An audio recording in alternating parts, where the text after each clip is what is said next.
Good morning, good afternoon, and good evening to wherever you may be. Welcome back to the Rainbow Pitch League. My name is Kiki. Of course, we're here with Elaine, and today we have a special guest.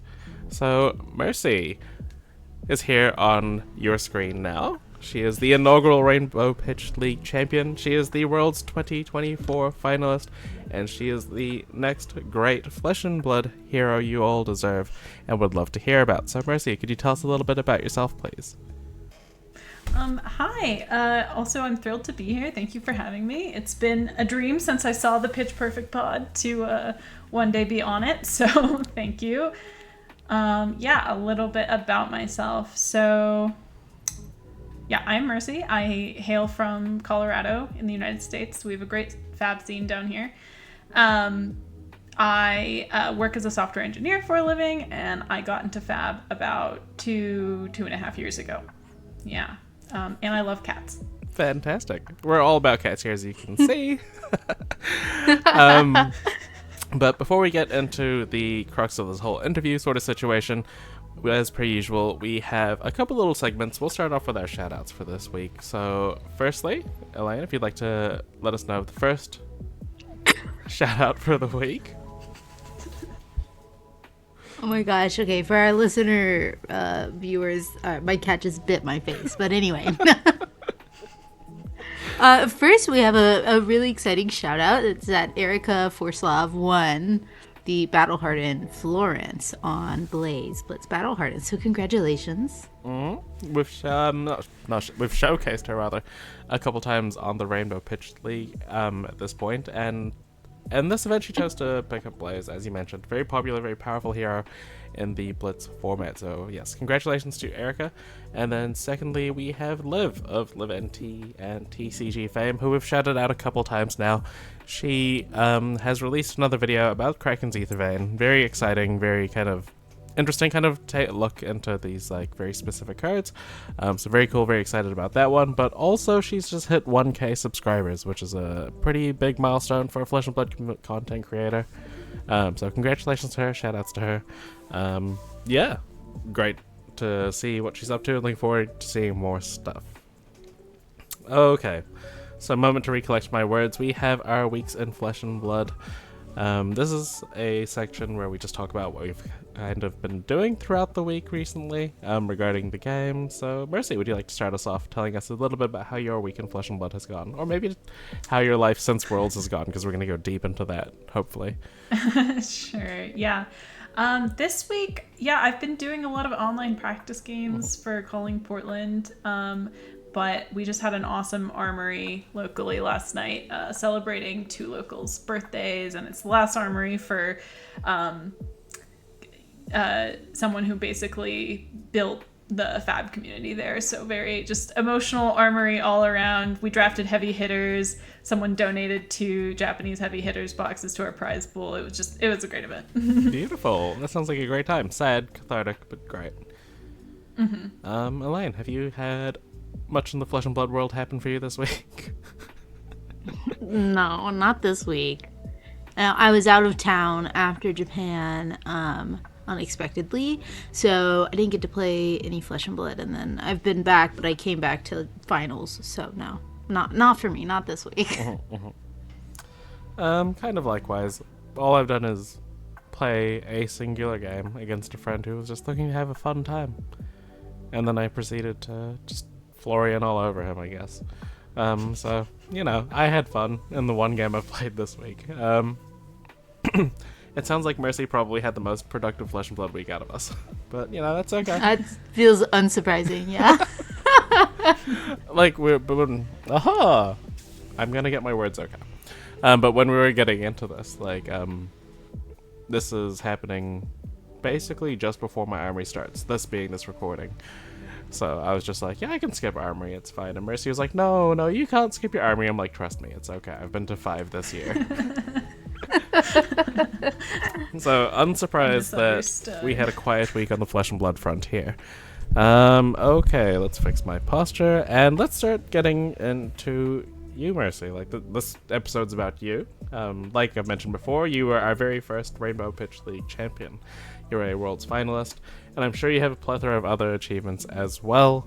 So my first question for you was slightly already answered. How did you get into the game, and what drew you into it? So what brought you to FAB 2 years ago? So the question I've always dreaded answering, because the answer is my boyfriend got me into the game. But it's true. My partner really wanted to like find something to play in person, and he said he was getting into it, and I'll be honest, I really rejected it at first. I was like, no way, like I'm never spending money on cardboard. But then he kind of like trapped me at we were on like winter vacation, and he just like kind of pulled out Tales of Aria blitz decks, and he was like, you want to play just for fun? I promise you don't have to like play it ever again. And we played like one game, and then I was like hooked. That was it. I was still really scared of like going to events, so I didn't do that for a while. But eventually he was like, we're doing a fun format. We're doing Ultimate Pit Fight. Like, come play. And that kind of just like helped introduce me. And I saw that the community was nothing like rumors I had heard about certain other TCG communities. Yeah. So it was very welcoming, and I had a really good time. So yeah, that's kind of how I got into the game at first. And then, it took a while for me to want to play competitively. But once I saw how well Brian was doing, and, he just kept encouraging me, and, I'd practice with him at home, and he'd be like, like you could compete in this too. Eventually I started to believe it and started competing as well. That's really wholesome. I love that. That's funny. He said it was your dreaded question. But yeah, no. That's beautiful. Just when you're on holiday and you have nothing else to do, yeah, why not? I feel like we have like really similar origin stories for Flesh and Blood, because I also got into it because of a guy I was dating at the time, and he played other TCGs as well, and I just thought it was like, I was like, you spend so much money on cardboard. I'm not gonna do that.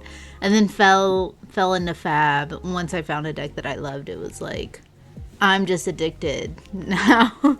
Yeah. Like, ooh. Yeah, he really tricked me, honestly. But hey, now you're in Pitch Perfect. You've achieved dreams you didn't know you had at that point, and here you are.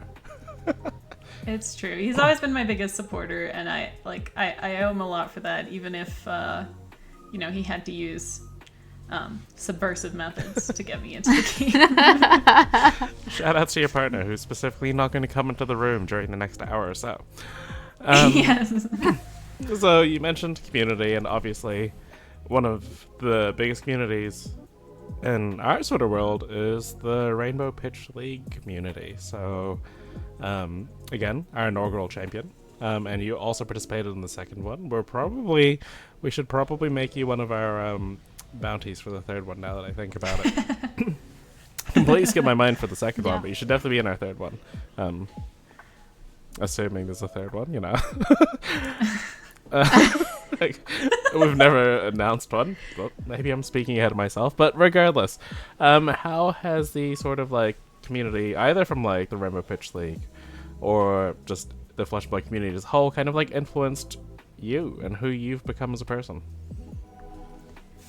Yeah, it's definitely a good question. I think the Rainbow Pitch League was definitely like the catalyst for me to like really become competitive, and that's because not just winning that, but like just experiencing that and seeing like, wow, there are like a lot of women that are really good at this game, and not just women, like other people with non-conforming gender identities, like just seeing them like do so well and like just be themselves in this tournament really inspired me to like and build the confidence to be myself at regular tournaments too, out amongst everybody else, because I just don't think it's fun to play the game if you don't feel like you can fit in and belong, right? And I think that's something that a lot of us have struggled with.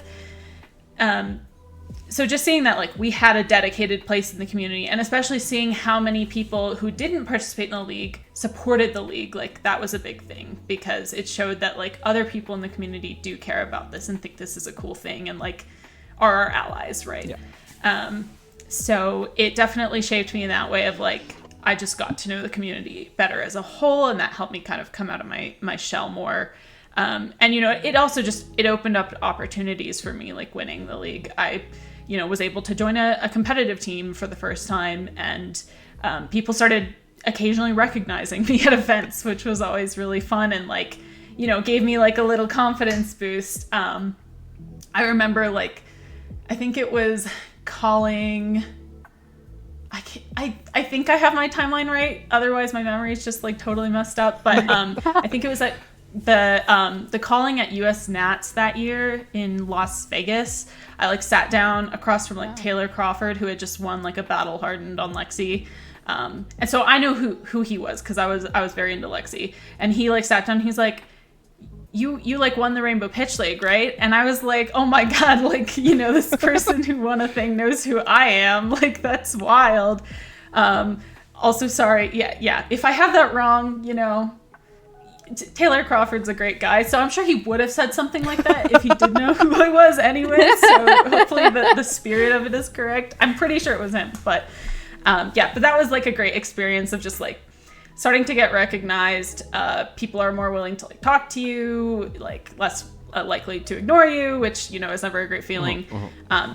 But and you know, I kind of hate that you have to win something in order for that to happen, but you know, that kind of is how, like, that's how things operate. It kind of just makes generally sense. Yeah, especially when you're like a woman and like people don't, you know, like people aren't gonna just approach you for no reason generally. Do you have any sort of specific players or other influences that have kind of helped you along in your journey? You mentioned your partner. Yeah. Obviously, my partner is obviously a huge influence, because we're practice partners, and he's, you know, I'm always tickling his brain for ideas. But outside of that, yeah, I think when I was kind of considering playing competitively or just even getting into Flesh and Blood casually, one of the first questions I asked my partner Brian was like, do women play this game? Are there people that are not men that play this game? Because if the answer is no, I'm not playing this game. And, you know, I think he was like, yeah, absolutely. And then, you know, he pulled up like Yuki to show me Yuki Lee Bender, in case anyone doesn't know who I'm referring to, although I can't imagine how that's possible, to show me like Yuki Lee Bender and like Mara Ferris and other people. And I was like, okay, you know, the numbers are still a little low, but like this is something, you know, this is better than nothing. So like I've definitely always looked up to them, and have always kind of like use them as my like shining examples of like competitive women at the top of the leaderboard, right? And I know there are others that I haven't met, you know, and it's kind of hard to tell sometimes on the leaderboard, like you know, it's not like it posts our gender identity right next to our name, but those were two that I specifically knew of, and like always was excited to see them doing well at events. And then, you know, Ellie Bird and like Aria Howe, once I met them in the league, both became like people I would look out for and want to succeed. I know there's more names, and I'm so worried about offending someone, but that I'm forgetting. But there's been a lot of people since the Rainbow Pitch League. I'll put it at that. Beautiful.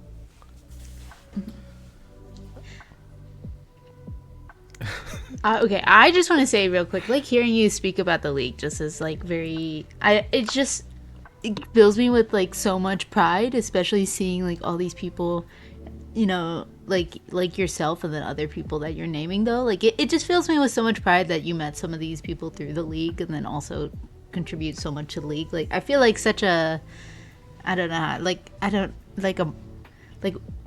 like not like watching my kids grow up, but it's just like such a, it's like this is exactly the fruits of your labor. Yeah, it's like this is why we made the league, and what we intended it for was really, I mean, to be a celebration and like a safe space, obviously, of our gender minorities, but also just to like connect people, because like when I started playing the game, I could go to my locals and like I might be the only girl there. And it was like, well, I want to meet like more. I kind of had the same experience. Like, do girls play this game? Do women play this game? Are there like other gender minorities who play this game? And like, where are they? And how can I meet them? And how can I find them? And so like the league was really at the heart, just meant to like create a community and space for these people to connect. So it brings me so much joy that it's doing what we intended it to do, you know? Yeah, absolutely. And it absolutely is. I've also had like several just like introductions at events where I like can walk up to someone and be like, hey, like we played in the Rainbow Pitch League together, right? And then introduce myself, and that's like an opening, right? So and it has led to some like awesome relationships. So yeah, you guys should absolutely be enjoying the fruits of your labor, because it's an amazing community initiative is what you guys put together. We should clip this and just use that as like a commercial for next year. Right, for season 3 that we haven't announced, right? Yeah, for a hypothetical season 3 that we haven't announced. That may or may not appear within the next 8 to 12 months. Yeah? I'll text you after. Okay, Just okay. love us. Cool. Okay. So we've talked about this a little bit personally. Have you noticed more opportunities come up for you? What am I saying? Open up to you as you've kind of come up through the game. So, you know, like what kind of experiences have you had that you wouldn't have expected from a card game initially as you've kind of grown through it? Yeah, I think honestly the biggest one is just, I mean, besides like the fulfillment of competition, which you kind of expect when you get into competing, it's just been the relationships, honestly. I didn't really expect the majority of my adult friend group to be tied to Flesh and Blood, but here we are. You know, most of my travel revolves around Flesh and Blood. Like, it really has given me an opportunity to like go outside of my comfort zone and go to places that I wouldn't go otherwise, or you know, explore city. It's always really fun to be able to explore cities with a group of people. And that's really hard to put together, you know, normally. So like having it revolve around Flesh and Blood is just, it's a very nice thing to have. Yeah, it's mainly just been the social aspect. The relationships have granted me just, you know, so much fulfillment in my own life, from the friendships. You know, here's maybe the biggest weird thing that happened from like having you know, Flesh and Blood connections was like kind of earlier on in our Flesh and Blood days, but still when we like were kind of established in our local community, which we've since moved away from. We adopted a cat for the first time, and I saw that 2 of her kittens were still like up for adoption. And, you know, I just sort of was like, anyone want to adopt these 2 cats to like the Flesh and Blood server? And then I kind of brought it up again to a friend, and then he ended up adopting them. And now I've had to visit them specifically because they're my grandcats. So yeah, shout out to Oliver and Sequoia and Acadia, who are the best cats on the planet other than my own cat. Can I just say, like, what a joy of a local you must be to just be sending in your, like, FAB server, like, anyone want to adopt these 2 cats? Like, that is the content I want. Yeah, I've done that multiple times. I love that. That would make me so happy. But I'd also have a lot more cats probably than I currently do if someone was doing that in my FAB server. Yeah, that's the tough part. You can't adopt them all. No. Yeah. I can't even have cats in my flat, in my apartment, and I'm very sad about it, which is why I get so joyful whenever I see one appear on the screen at the start of the recording. I will only have my cats here with me for less than a month, so they won't be bothering us anymore. Bothering? Oh. I think they're a key part of the show. Featuring. Well, they won't be featured anymore. I'm really sad about it, and I'll miss them a lot. You're gonna have to call them in. Yeah, I'll They're FaceTime screen. them in during the recording. Yeah. I live with my sister and she's like super, super allergic. It's just a temporary living situation for me. But she's like super, super, super, super allergic. But she's been like gone since like this past spring. So I've had my cats. But when she comes, they have to go stay with my parents for a few months until I move again. But yeah. They're leaving in like less than a month. Oh no. It's the worst Christmas I know. They won't be here. Unplugging my mic. We can have clear recordings, but it won't be the same. Apologize. This is not a podcast about cats. can But it could be. Okay. So, with that being said, gonna segue right into the next question. Not really. So what kind of hopes do you have for the community in Flesh and Blood in the future? We've talked about like how the numbers of gender minorities, women, etc. in the game could be higher, in theory. You know, like could be a little bit higher, basically. Yeah. What kind of hopes do we have for the community? How can we help shape that sort of change, do you think? Are there things other than just the numbers of our communities that we need to improve on and work on? Yeah, I think it's a really good question. And like you said, I think there's more to it than just the numbers. Like, obviously, I would love to have more like gender parity within Flesh and Blood, because it is still very intimidating to walk into a giant convention center and like 98% of people in the room are just like cis men. But I do think that is slowly but surely improving. It's kind of hard to tell because we don't have any real like measurement of it, at least not that I know of. Maybe LSS has something, I don't know. But yeah, I mean, I definitely want to see that improve, and I think like that comes with the community being like consistently approachable and like showing their allyship, and people kind of seeing that. At least that's what I'm hoping. And obviously work like the work that y'all have done to kind of make space for gender minorities in Flesh and Blood. I think those are all like super important ways that we are currently, you know, shaping positive change. But I'm beyond that, beyond the numbers. I think that I think part of like the classic issue with minorities in any space is that like even if that space claims to welcome those minorities, like there may not actually be room for them once they've joined, right? Like that's like a big known issue with like diversity initiatives, right? Is that like you go out of your way to get people into the space, but once they're there, they find that like their views, their perspectives are not valued. And I don't know that that's the case with Flesh and Blood, but it is something that I worry about, right? Is like, okay, once the gender minorities are here, will their perspectives be, you know, held up and valued in the same way that men's perspectives are in the game? And I think that's something that LSS has done like a pretty good job of trying to like showcase, and in terms of like highlighting excellence, both in playership and casting and like content creation. I think they've done a pretty good job holding up people like that. But I think there's always more that could be done. And we, you know, obviously still have a long way to go.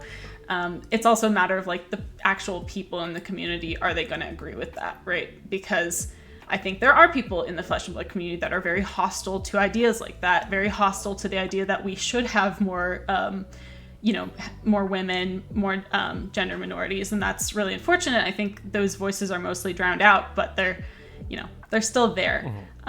So, you know, I trust LSS to do the right thing if that kind of thing ever makes its way to like any sort of main platform.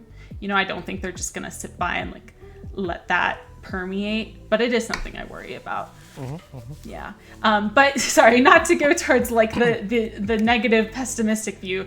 I think like maybe I guess I haven't spent like a ton of time thinking through beyond the numbers, and it's a really good question that I think we should all think more about, is like, what does the space look like beyond just parity?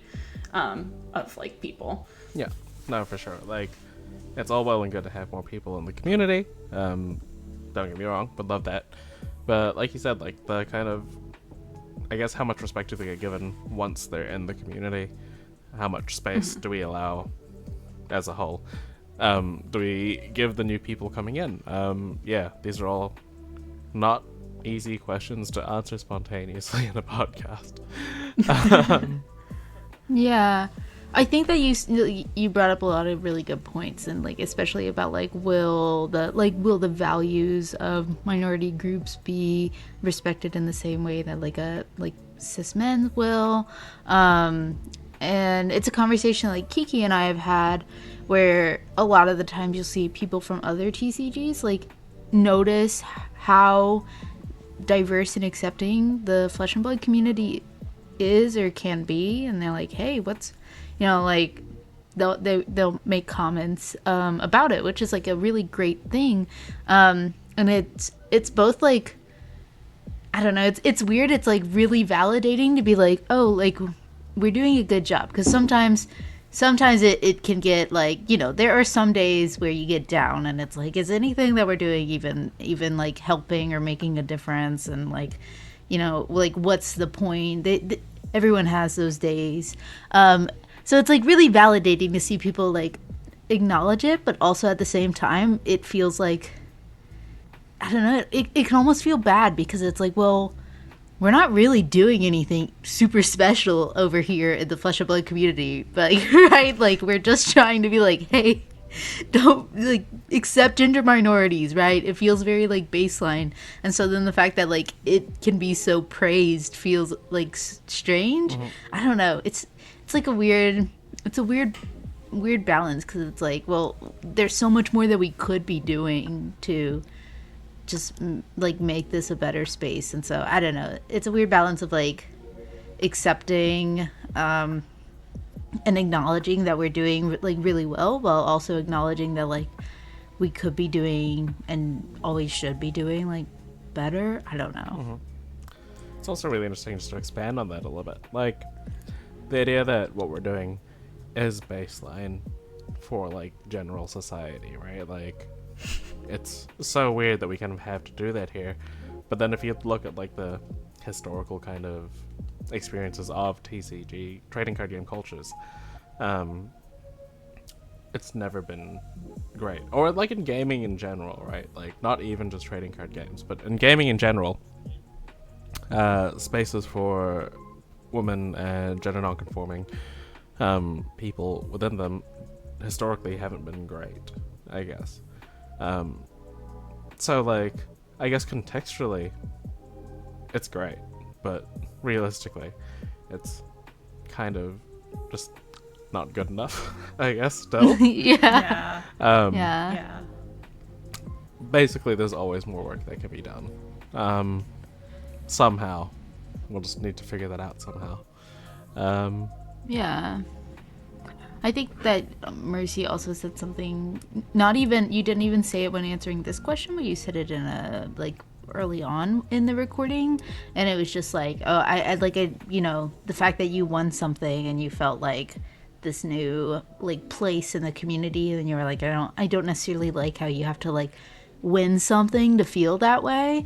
And I feel like a lot of the times for like people of like in the gender minority community, you can like feel that pressure on an even like greater level, because we're kind of like trying to set a precedent, like you said, Kiki, historically, like these other spaces haven't been better, and you have like these like big names come over from other TCGs that kind of just like have this history with their status as a player that like you don't have as commonly in gender minorities. So it's almost like we have to like feel like you have to like fight for your space there and like be a really good player and like find your space by being a really good player. Like the pressure feels almost greater, I think, for like people of gender minorities. So I hope that the league kind of also like alleviates some of that and says like you have a space here, even if you are not someone who's like winning callings left and right, and like, you know.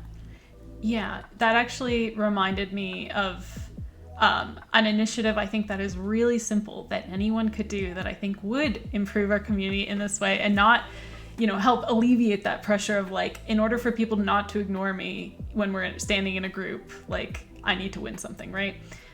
It's very simple, but I've noticed that almost nobody does it. When you're standing in a group and someone comes up to join the group to say hello to someone in that group, whoever knows that person, introduce that person to the group and introduce the group to that person, right? It's very simple, but I've started noticing nobody does it. At least not in my experience. And I think that's something that I've had to like ask Brian to do repeatedly is like, please introduce me to people. It's really awkward when someone walks up to you, completely ignores me, and then leaves. Like, I would love to be part of your conversation, right?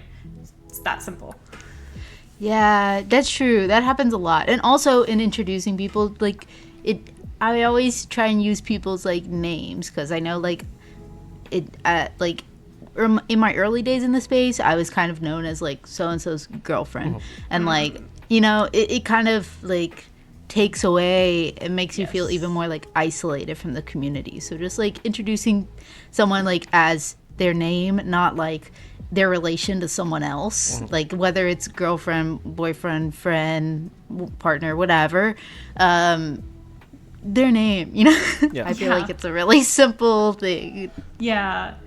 I think just acknowledging that like you don't have to be a competitive player to have value to other people in the community, but sometimes it feels that way when someone walks up to get competitive advice and then just leaves without ever acknowledging your presence. I've had some really unpleasant encounters like that where I was completely ignored and I'm just like, and I'm trying to insert myself in the conversation, right? And I just keep getting like blown off, and that never feels good. So I encourage anyone who's listening to this at your next Flesh and Blood event, please just introduce your friends to each other. Just low bar, just one. So let's start slow, Introduce one person. There. Just one. If possible. One person, yeah. If you're a group that already knows each other, practice with each other. Who knows? I say, have you already met? Just say that. Oh, have you met so-and-so? No? Yep. Let me introduce you. Yes, you have? Great. We all know each other. Yeah, exactly. Yeah. I'm personally so bad with names and remembering people's names. Just as a quick aside. So whenever my partner is around, I'll be like, oh, this is my partner, in the hopes that whoever I'm talking to will be like, oh, my name is this. That's like cool. It's true. Kiki did that with me. Yeah. No. That's not true. That's a joke. My partner recognized you before I did. She knew you were. That is true. That was a joke. Anyway. So that's the portion of the episode that we kind of wanted to ask you about. But of course, we have a beautiful, blossoming, thriving community here that also wants to learn more about you. So let's get to our listener questions. Segue. Okay. There's a ton. We got so many listener questions. Yes. For this episode. We may not be able to get through all of them, but we're going to do our best to get through them. So, Elaine, would you like to get us started on the questions? Yeah. This one says, hi, Mercy, Andy, Lane, and Kiki. Heart. So cute. This question could be for all of y'all. Is there a mindset you try to go into during competitions? And if so, how do you get there? Breathing techniques, mantras, etc. Also, do you have any superstition for comps? Lucky socks, tap your box, etc. And this comes from Alex, deviledeggs.bsky.social. So, we'll start obviously with you, Mercy, and then if Kiki or myself has answers, we can tag on. Mm-hmm. Yeah, I think this is a very good question because I think mindset is super, super important during competitions, and it's something I've only started focusing on recently. I think my mindset is be kind to yourself and give yourself an explicit goal for a competition, and it doesn't even have to be, I don't think your goal should be win first at this tournament, right? Like, I think that's great as a vision, but like as a concrete goal of like, what do you want to get out of this competition? I think it's, it's not going to serve everybody super well.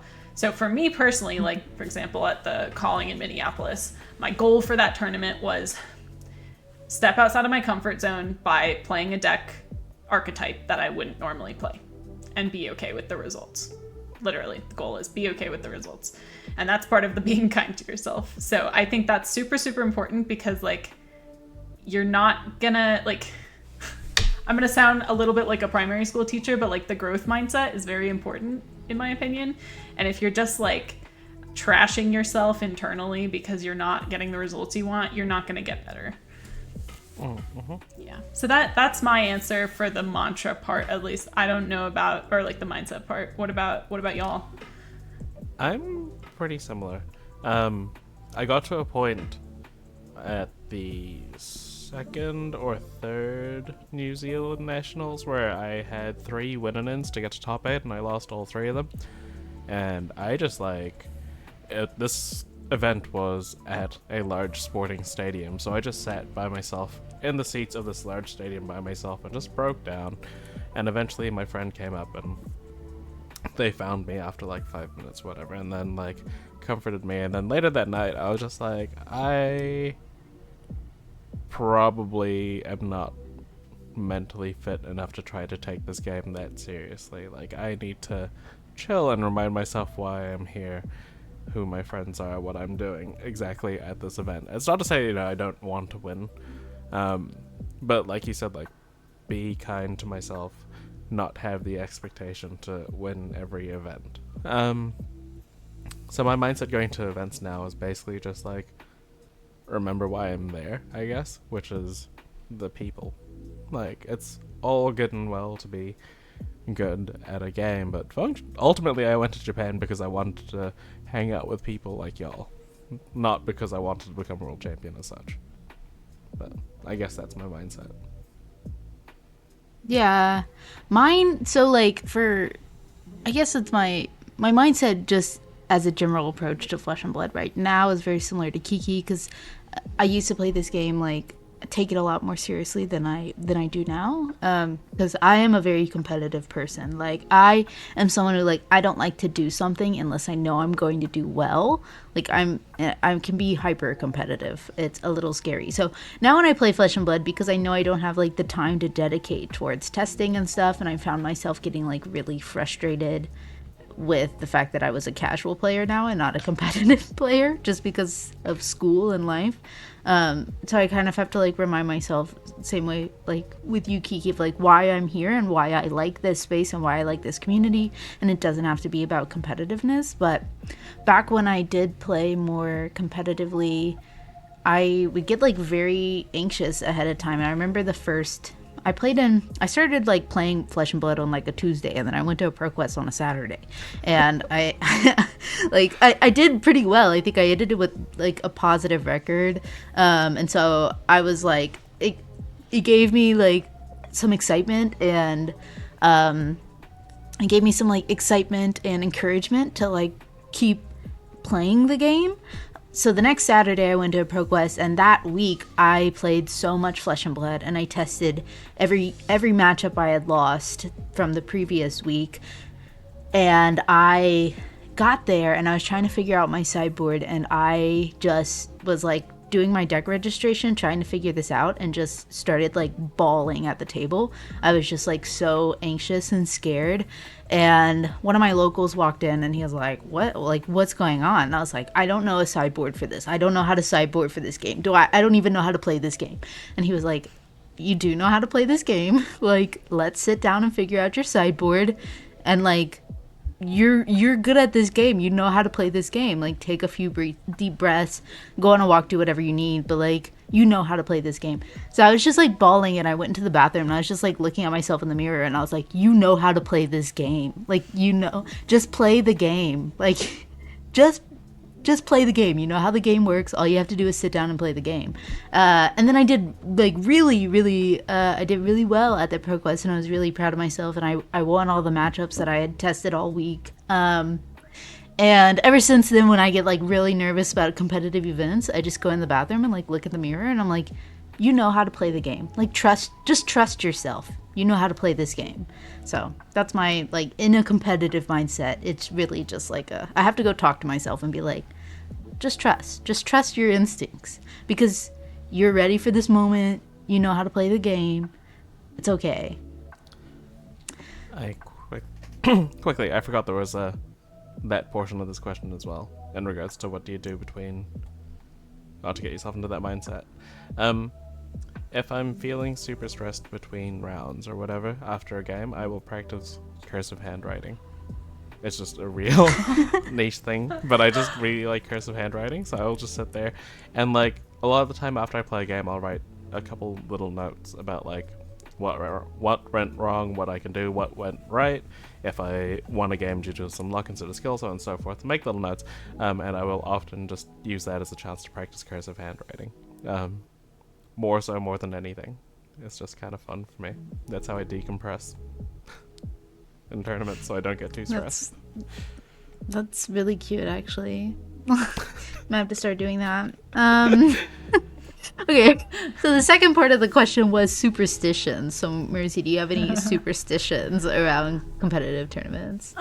Not really, in terms of like, if I forget the thing, I'm not gonna be like, oh my god, like I'm gonna, do terrible at this tournament now. But I do always try to wear, I have this silver ring that, and Brian has a matching one, and we made them together, like, on a trip that was also included a FAB tournament, of course, and like, I always love wearing it, and I like him wearing his, and then when, because I don't know, in my head, I'm sort of like, I feel like it links our successes, and like, I get really excited if I see him on stream and I see the ring, and like, mine was on during top 8 as well, and like, so I don't know, that's like my thing, but other than that, I think recently I've kind of picked up, well, maybe it's just because of this last tournament, but I was wearing these like Boo clips, like Boo from like Mario games, on my head for both days, and then I had this thought across my head, like, I'm winning because of the Boo clips, I have to wear them in top 8, and then I had to sort of like stop myself, because I was like, I'm not wearing the Boo clips in top 8, okay, it's like, it's okay, like, you can do without it. I felt like I was letting off the training wheels. So, but I think they're like fun, they're ways to kind of like ground yourself, but I don't like think of them as like real superstitions. Mm-hmm. Those are both adorable. Those are both adorable. Yeah, I don't think I have anything that's like superstition. Like if it doesn't happen, I am gonna lose.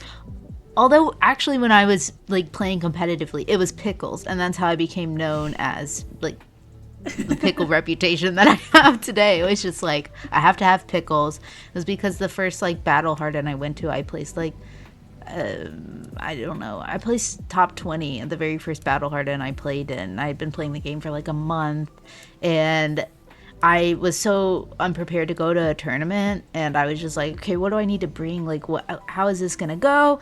And everyone was like, bring snacks, because you're not gonna have time to eat throughout the game, so you're just gonna have to like snack on whatever's in your bag. And I was like, okay, snacks, I like pickles. So I brought like pickles, and then everyone was like, don't, like, that's weird, go wash your hands. Like, you can't just like eat pickles and then like play, like shuffle your deck, like that your hands have pickle juice on them, and also this is like not nutritious and filling, and like there are better snacks to bring if you need to fuel yourself. Totally agree. But I did so well, and I was so proud of myself that then like pickles just became a superstition for me. And come to think of it, like, I say it's not really one now because I'm a casual player, but maybe if I start eating pickles again, I'd start winning again. That's so. the difference. That's the difference. That's what makes you a champion. It's pickles. It's pickles. Pickle powers. Anyway, love it. I go into basically every event with no superstitions.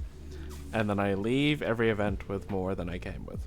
So basically what happens is I will have a specific pen that I use in the first round, or I will be wearing specific clothing. All means nothing. But if I win, then I have to maintain that. If I lose my pen, I'm just like, oh my god. If I took off my jacket in the first round, I have to take off my jacket in every round. If I haven't eaten before the event, I can't eat during the event. Until I lose. And if I lose, I'm like, which one of these things did I not have? I can cut that and I can carry on. So, for example, usually at events, if I don't eat breakfast before the event, I won't eat until the round I lose, and then if I lose, I'm just like, great, off to wherever I can get food, which admittedly is not very many places. But still, I will, at that point, I will start eating and be like, it doesn't affect it. That wasn't the vibe. That wasn't the thing that kept me winning.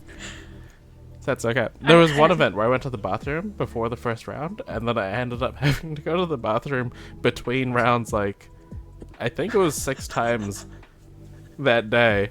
Not because I had to, but because I was like, okay, before the tournament, I went to the bathroom, I took off my rings, washed my hands, put my rings back on, dried my hands, actually in the other order, very specifically, and I went to this bathroom, and after one of the rounds, that bathroom was in use, so I had to wait outside that bathroom, even though the other one was free, because I'm like, I have to go to this one. So yeah, I don't have any superstitions until I start winning. And at that point, it's just That's hilarious. That's great. I was gonna say one more. I don't take it that far, but I do. If I win, I stay on that side of the table, and I try to rush to my next match so that I can get the correct side of the table. Yeah. Otherwise, I switch. I switch if I lose. Yeah. What happens if you've lost twice in a tournament? You're like, I can't sit on either side of the table. I'm just dropping. Then it doesn't matter. Then but I do always try to face the round timer if I'm winning. That's practical. More than anything. Fine.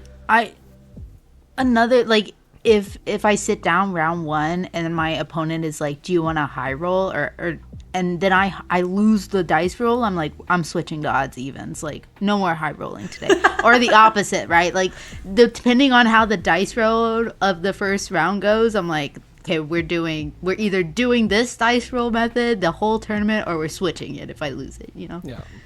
I like it wasn't I'll switch my answer, like, if it's odd or even.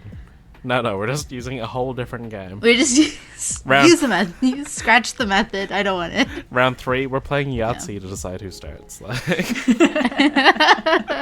rock, paper, scissors? Yeah. okay. So moving on to the next question. Mercy, massive congratulations on that run. You are my hero. What's your favorite generic card in Flesh and Blood? Bonus points if it blocks for 2. Yeah, so I thought about this one ahead of time. It's Nourishing Emptiness. That card is sweet.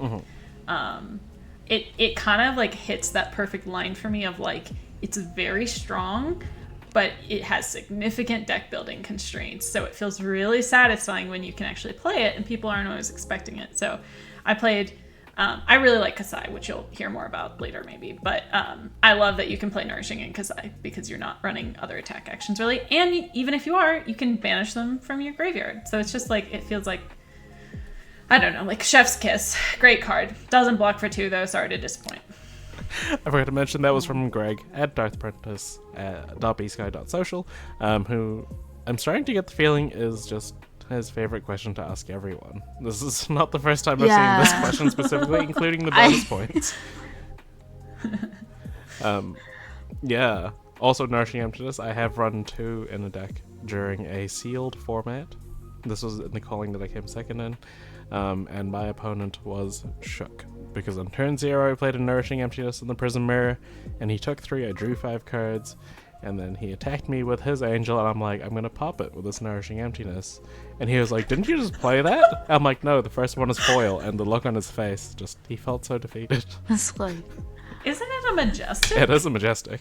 And I had a foil and a non-foil in my seal pool. wow, that's crazy. Oh my gosh. That's crazy. All right.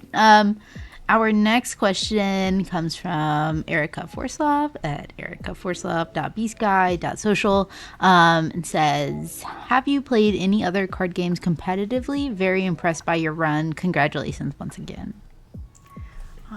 Thank you, Erica. Also, congratulations on your run. Well, not really, but I did play Legends of Runeterra before I played Flesh and Blood. So I was in, I was in college, and then my entire junior year was online because of COVID, and Legends of Runeterra really got me through that. Got me through a lot of boring lectures. I'm sorry to my professors. And I kind of got into playing it competitively. I played a couple of the seasonal tournaments, but then I don't really know what happened. I just kind of got, I don't know, maybe tired of it and stopped playing after a while. But yeah, besides that, no. I also loved that game when it was still around. Yeah. Incidentally, I dropped it and then re-picked it back up when the first season of Arcane came out. But now I don't think the game really exists anymore. It does still exist. It's just there's no new like sets or anything. Right, okay. Yeah. Right. Well, maybe once I watch the second season of Arcane, because I'm being weird and I'm waiting till it all comes out before I watch it and trying to avoid spoilers. Fair enough. Maybe it'll inspire me again. Okay. So the next question. I feel like you and Brian are the highest performing couple I can think of in Flesh and Blood. How often do you practice with each other versus how much do you practice with others on your team? And this comes from Andy at wizardspice.com. Yeah, that's kind of a funny question. And I've kind of discussed FAB power couples with other people before, but I will say the other very prominent one is our Ellie Bird and Yuki Lee Bender, absolute power couple. And for I think we've kind of joked about that with each other before about like which one of us is the highest performing couple right now. But we should get a 2-on-2 game on this channel somehow. Honestly, yeah. I've actually been talking about that with Ellie for a while. Like we should do some sort of charity power couple game. I don't know, but it would be fun. We can discuss this sometime. Yeah. If you ever need help running something. Oh yeah, well, we'll be in touch. But how often do we practice with each other? Honestly, it depends on the season. Like, it's really interesting practicing with your partner because when you know someone like really, really well, I feel like it affects how well you read their gameplay and you see their patterns. And so sometimes practicing with each other, I feel like is not that useful because Brian just simply reads me too well in a way that he wouldn't read another opponent. And like, and we know our like, we just know our patterns really well. So I think like there's diminishing returns after a time with the same deck. But it is funny. Recently, Brian was like, you have a tell, like, when you do this thing. I'm not going to say what it is, because I don't want anyone to, like, take advantage of it. But he was like, you have a tell for this. And I was like, oh, crap. Like, and then I was like, wait, you do too. Like, you have the same tell. So, like, really influencing each other there. We try to like spread out and practice with other people too online a lot because like we just also can't cover every matchup with each other. I do like being able to play like in person at home though when I really just want paper games, not Talishar. It kind of also depends on my mood. There's a lot of days I don't practice at all because I'm just like too tired and too like I have a very mentally demanding job and it's just a lot to put Flesh and Blood on top of that sometimes. Yeah. Oh, goodness. I definitely understand that, like, not having enough time and just trying to be as efficient with it. It is nice that you get to play games at home. Mm-hmm. It's a beautiful thing, but it's kind of funny as well that y'all can just kind of read each other, not from necessarily a game perspective, but from a knowing each other perspective. Kind of wholesome. Yeah. Cute but annoying, for sure. Speaking of cute, I guess.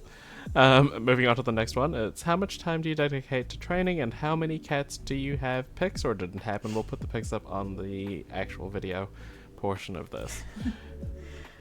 Well, yeah, I mean, so it kind of depends. So I try to attend pretty much every weekly armory, whether it's CC or not. I like to keep my local community alive.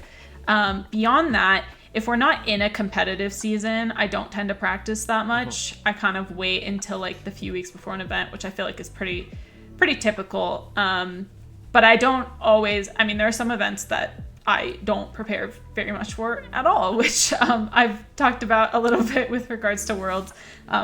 But it really just depends. It depends how much free time I have.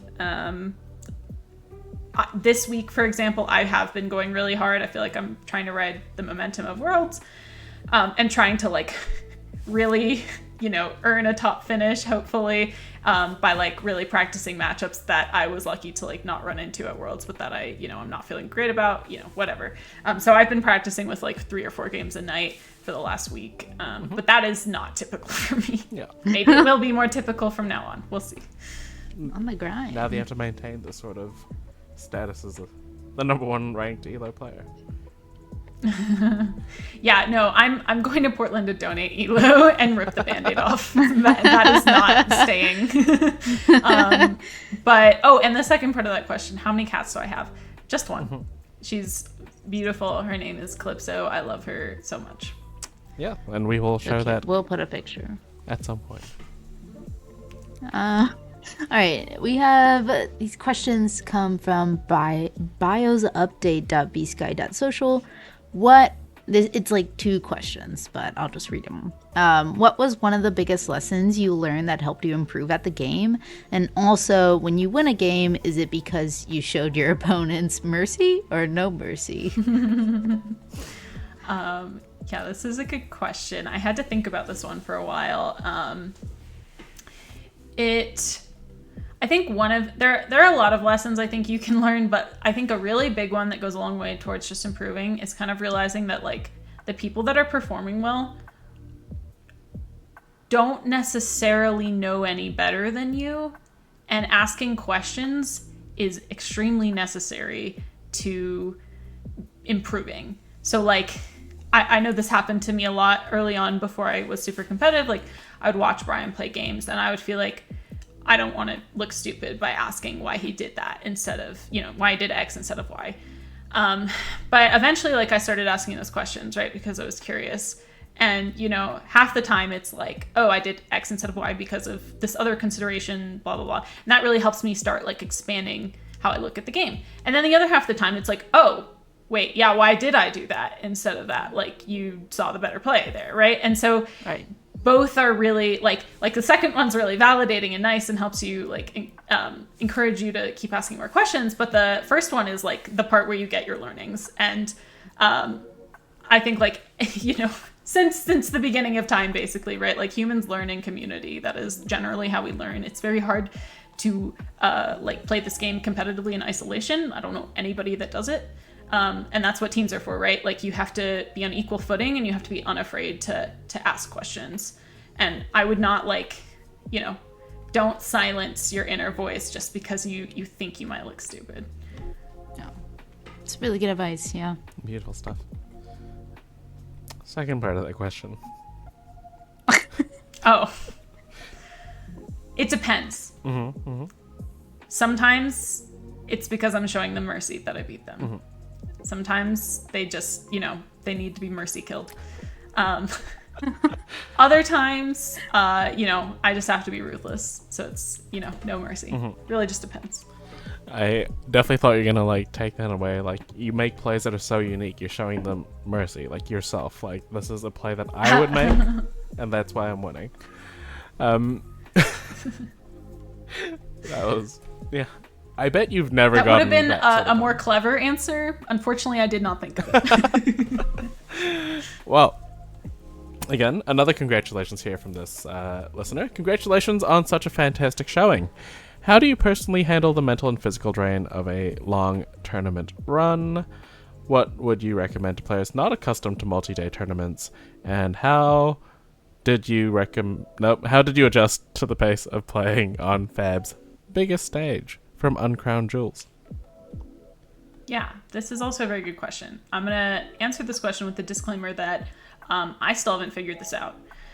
So I do probably what nobody would recommend, which is I don't eat anything during a tournament at all, kind of like Kiki mentioned, but it's not because of superstition. It's simply because I am too nauseous to eat. So I don't eat anything, but because of that, I try to be really careful to drink water and like anything that's gonna get me like a little bit of like sugar or electrolytes, whatever. Like apple juice in Japan was primo, so I went for that. That sort of thing. If I can, I'll pack like a little protein bar just to nibble on, but I have almost made myself vomit at tournaments by like forcing protein bars down, so don't recommend it. I don't know, it's hard. It really just depends on you and your body and like what you can manage. And I think the only way to become accustomed to it is by doing it. Like you just have to kind of go and try and like and try to listen to your body between rounds when you have time. It's really rough when you're playing a deck where like every round you're going to time and you just have no time to check in. Like I've gotten home from tournaments like completely sore, like I haven't been able to stretch. Like it can be rough afterwards, but you just kind of have to listen to your own body and figure out what you need over time. But the usual thing, you can never go wrong with the usual things like drink water, get away from noise between rounds is a big one for me. Like it's very easy to get like sensory overload when you don't even register like the background noise, the crowd, like it can really get to you. And if you just take a moment, step outside the convention center or just like go into the bathroom and cover your ears, whatever you need to do, like that can really help you mentally reset in my experience. Adjusting to playing Flesh and Blood at Worlds, honestly, top 8 isn't all that different. It's actually easier, I think, than a like regular tournament day because you have more time between rounds, and it's usually like if it's on its own day, you have fewer rounds to play in that day, right? So it can be pretty nerve-wracking because like there's the bright lights and like there's people and like everything, and I was really nervous about that. But like once you sit down and start playing, just go slow in the beginning and it's all just gonna fade away. Like you're just gonna focus, your brain's gonna do what it's been doing for a long time, which is play Flesh and Blood. So it's not too big of an adjustment, I think, but yeah, it just, hopefully it just sort of comes naturally. If it doesn't, then like I could see needing certain like coping techniques, like, breathing exercises, that sort of thing. So really just depends on what you need. Yeah. I was laughing because like 2 of us apparently don't eat during tournaments and then one of us eats pickles. So maybe we aren't like the best to give advice to like fuel yourself. But yeah, I think just like listening to your body is a really, really good. I think you're onto something with the pickles thing though. I'm just saying pickles have a lot of salt. I say electrolytes, it just kind of like zaps you awake because it's just so like, like you can't eat a pickle and be tired. Like Also caveat, I will eat in the tournament as long as I've either eaten just before the tournament or I lose. So right. I'm not opposed to eating. I do have a friend who may or may not be a national champion somewhere in the world, who refuses to eat in tournaments because he's like, I need to feel like I'm in survival mode and I just need to be fighting for my life. And yeah, so I won't name who that is, but I don't even know if he'll listen to this episode, but just in case, I won't name who that is. But just know that there is an animalistic national champion somewhere who's out for blood, I guess. Wow, that's scary. Yeah, and loves caffeine. He'll drink a lot of caffeine, but no food. Oh, that is another piece of advice I have. I don't know if it helps, but I do not. I avoid caffeine entirely during tournaments. I think it makes you more anxious. So if you're a naturally anxious person, I just, if you can go without the caffeine, try it. Try it sometime. I actually do the same thing because like caffeine is only to keep me. I only use caffeine to keep me awake. To just like to make me more awake. It just heightens my anxiety. Yeah. If that makes sense. Like if I'm falling asleep, I'll drink the caffeine to bring me back to baseline. But if I'm at baseline, drinking caffeine is just going to make me anxious. Yeah. Yeah. But then again, I know people who perform very well and they chug like 2 Red Bulls. So mileage may vary. I have too much anxiety for that much. Yeah. Me too. Speaking of anxiety, I'm sure it was almost an anxiety-inducing moment to figure out what deck you were playing for Worlds. So, I didn't note who asked this question, but were you an Aurora / Runeblade enjoyer before Worlds, and did you have fun playing her for so many rounds? Or did you pick her just for being, one of the top meta decks?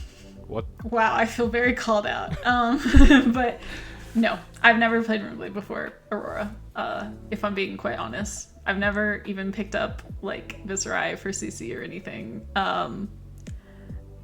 Okay, that's actually a lie. I did play Briar very early on. I was about to say, you never played Briar? Well, but I never played her at a tournament. I just played her at home with Brian. Not that I knew that about you. Not that I stalked you. Just, Briar was the very first CC deck that I ever, like, actually picked up and played, but I never played her at a tournament because I don't know why. But, no, it's not that I don't like Runeblade. I just never was, like, particularly drawn to it, and then they got kind of bad for a while.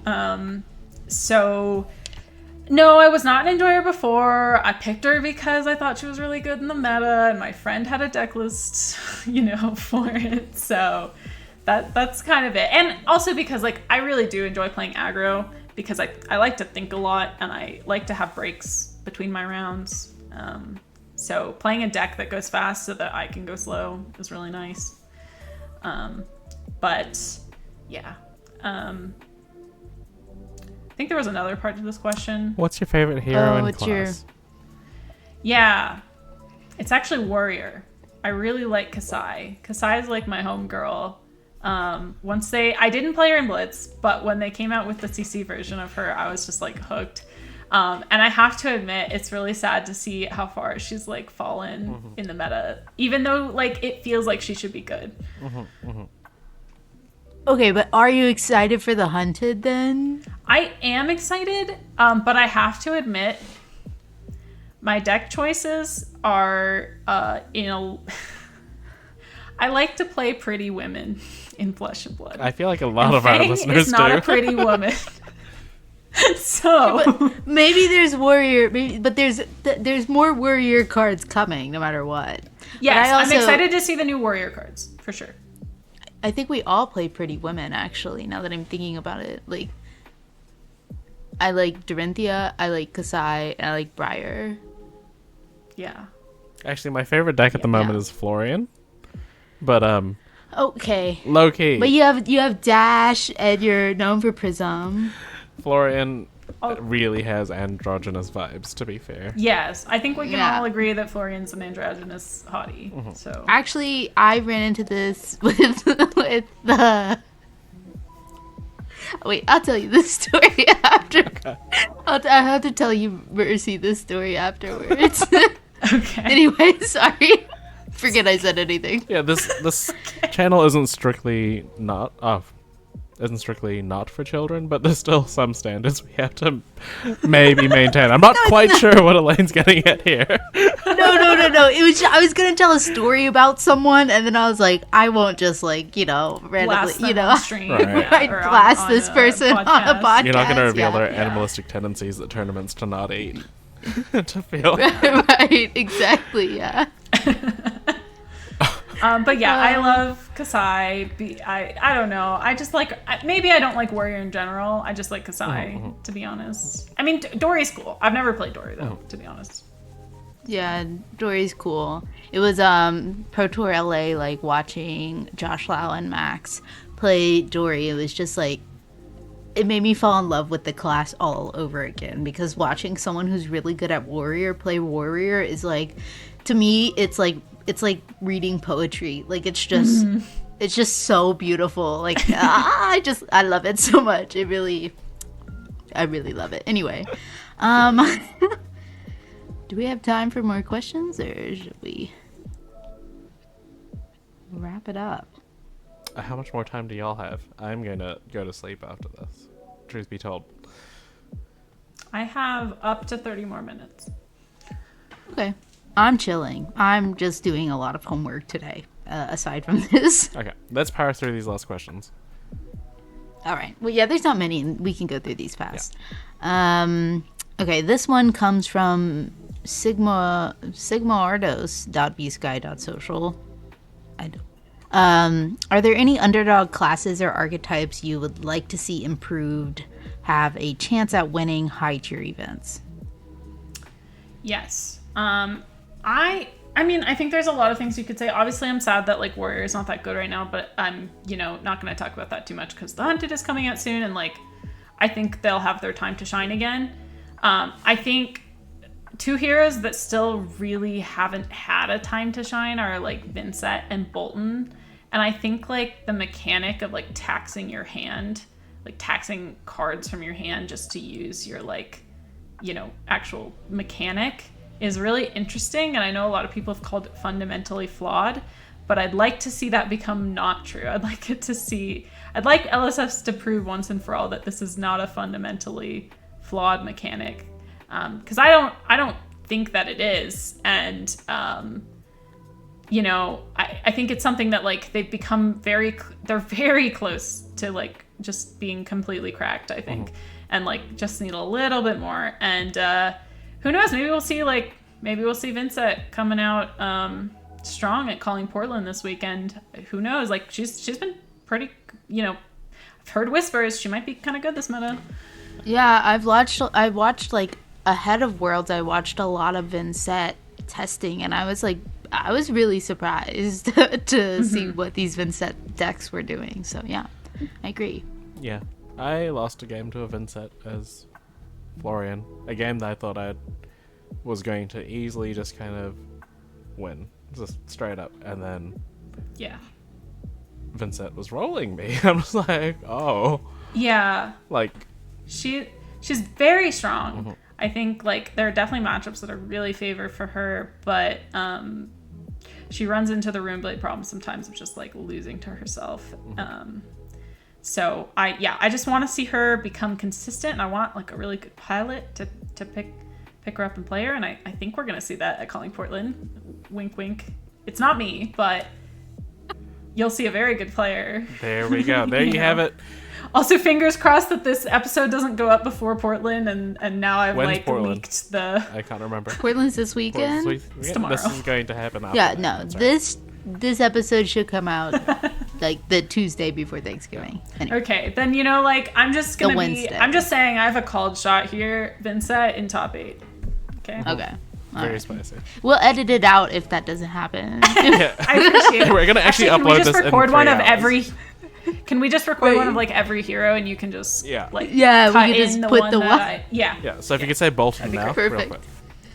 Okay, called shot Bolton in top 8. Okay.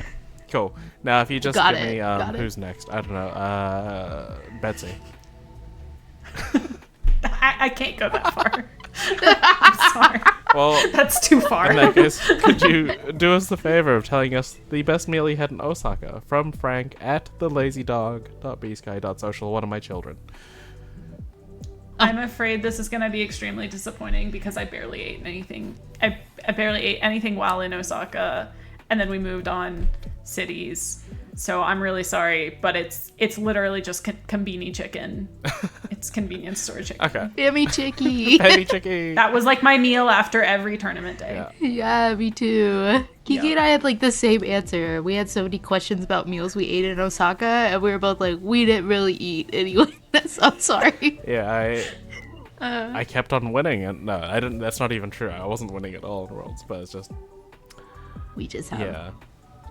It was just Yeah. kind of tough. All right. The next question comes from at irespectwomen.bsky.social. That's wrong. If you could add a deck to the meta, what would you like to see?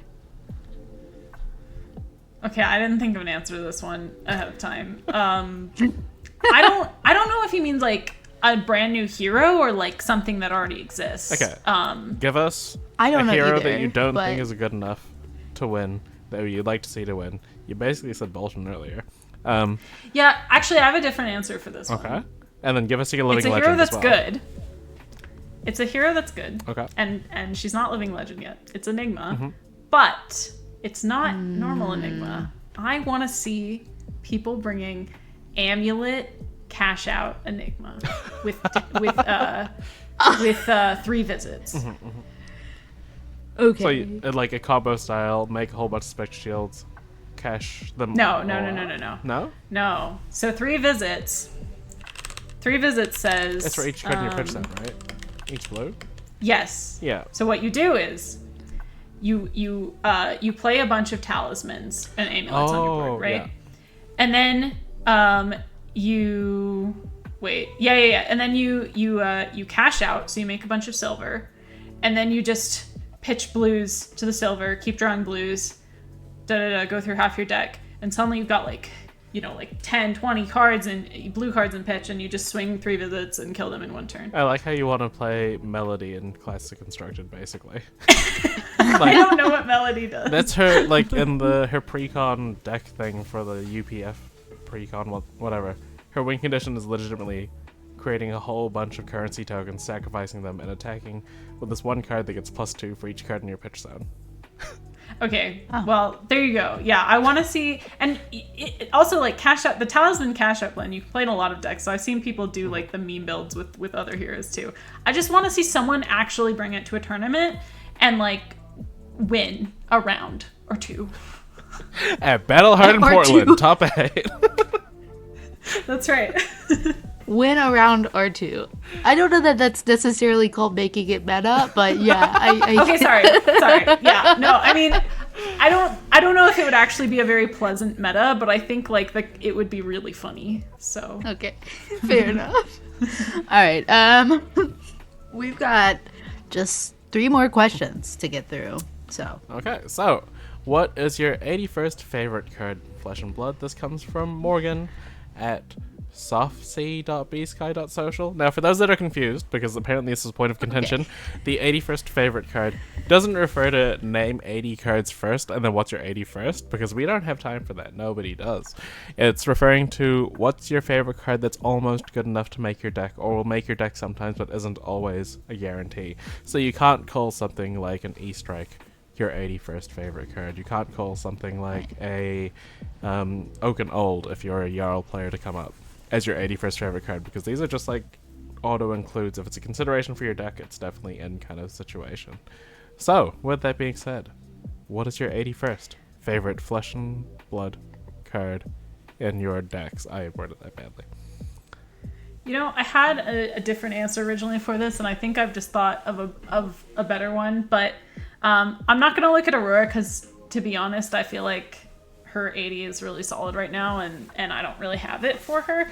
But for Kasai, when I was playing Kasai in, like, say, like, the Dromai meta, there were a couple of those cards that I just, like, could not make my mind up on. And I thought one that was kind of neat was, like, yellow performance bonus. So that's, if you're not familiar, because it's not a card you really see in CC, it's like if you play it from Arsenal, it has Go Again, and on hit, you make a gold. So you could play it from Arsenal, destroy a dragon, make a gold, which was like pretty good in Kasai.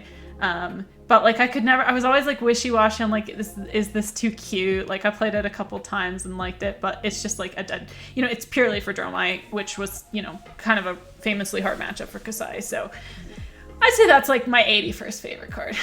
That's a beautiful answer. Appreciate that. Okay. all right. Next question comes from bellacast.bsky.social. How do you feel about the warrior class in modern FAB, and what new direction would you give it competitive viability again? Also, the round 1 PTLA Kasai Mirror was a blast to play. It's super cool to see you keep placing well. So yeah. When I saw this comment, I was like, oh my gosh, like that's that person. We played like a really funny, we went to time, we drew, because it was like not clear who was going to win, and it, Kasai Mirrors can be really grindy, and I was like so bummed to have like basically a round 1 loss, and then ended up doing pretty well that tournament despite that, and I think my opponent did as well, so kudos to you. But yeah, so I mean, we've already talked a little bit about warrior class.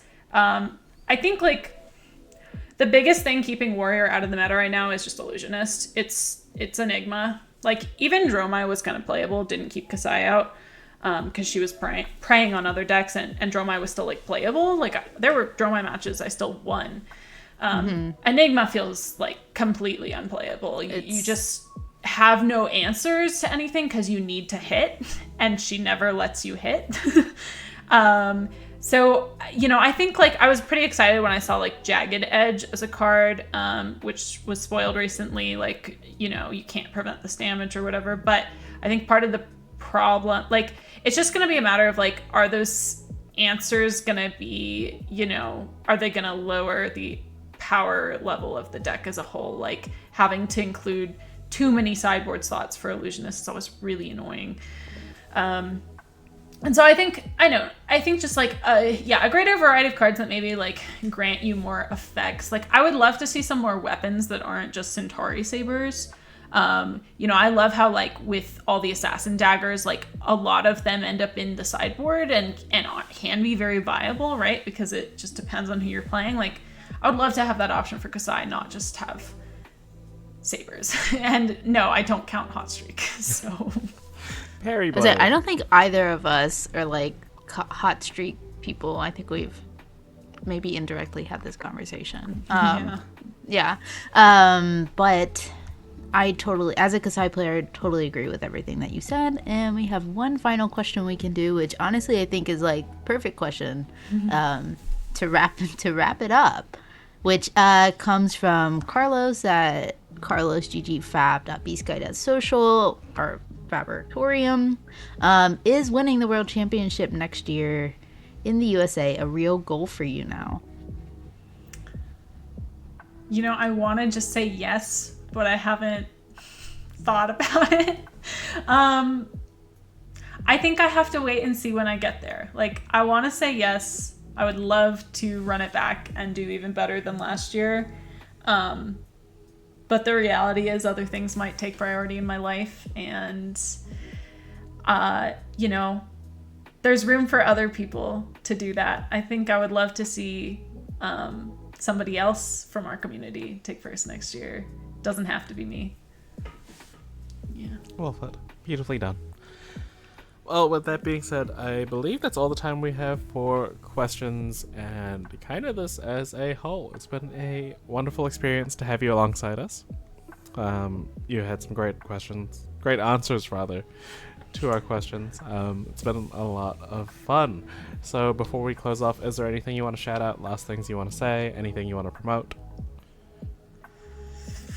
I forgot to put this in the show notes, so I don't blame you for being unprepared for this. I hadn't thought about this. I mean, I've done so many shout-outs, but I'll keep shouting out Yuki Lee Bender and Ellie Bird for the incredible amount of guidance and kindness and mentorship that they showed to me just before Worlds and have continued to show me. And I'm very grateful to those two. And of course, to my partner, Brian Lorenz, who has always been my most trusted ally and friend. Wholesome, so wholesome, so cute. Right. Well, this was so fun. Thank you for coming on. Like, truly a delight. And honestly, like, we've been wanting to have an interview with you for a while now. As our inaugural winner, when you won the league, Pitch Perfect was inconsistently making content, and then since coming back we've been like, we have to get Mercy on here. So wow, what a perfect opportunity. You were just waiting. You were waiting until the best moment to do it. So kudos to you for that forethought. Yeah, we actually recorded like 5 or 6 different videos of who we'd predict would be in the finals, and then just like we're gonna clip those. Well, it's been truly a delight being here. Thank you both so much, and thank you to everybody who sent in questions. It was really, really fun to read all of them. I'm sorry if we didn't get to your question. I'll answer it on Bluesky. Beautiful. Wonderful. Okay, so with that being said, time to drop our socials before we head off. Mercy, how can we reach you online? Yes, my handle is merkittens.ascent-gaming.com. Since I set up that custom handle for myself, so and for the rest of the Ascent members, of course. But you can reach me there. That's where none of my other social medias are for Flesh and Blood, so please stop sending me Instagram follow requests. Like, genuinely. Like, genuinely, yeah. Cool. So you can reach Mercy at Bluesky and Bluesky only. You can find me on Bluesky at kikibird.bsky.social, on Twitter at kiki_LA93. And Elaine. I'm everywhere as E Hamontree. That is E Hamontree. E bacon on bush, pork on shrubbery. Similar vibe. I'm on everywhere too. But my Fab and Bluesky are my my Bluesky and Twitter are my FAB handles, like similar to Mercy. I don't. If you follow me on Instagram, I don't know that I'll accept you.